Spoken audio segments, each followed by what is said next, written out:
నాటి రామచంద్రుడి కన్నింట సాటి ఆపల నాటి బాలచంద్రుడి కన్నా అన్నిట మేటి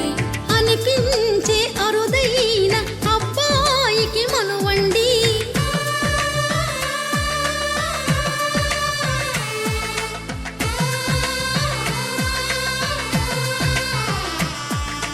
తెలుగింటి పాల సంద్రము కనిపించిన కూన శ్రీహరి ఇంటి దీపమల్లే కనిపించిన జాన తెలుగింటి పాల సంద్రము కనిపించిన కూన శ్రీహరి ఇంటి దీపమల్లే కనిపించిన జాన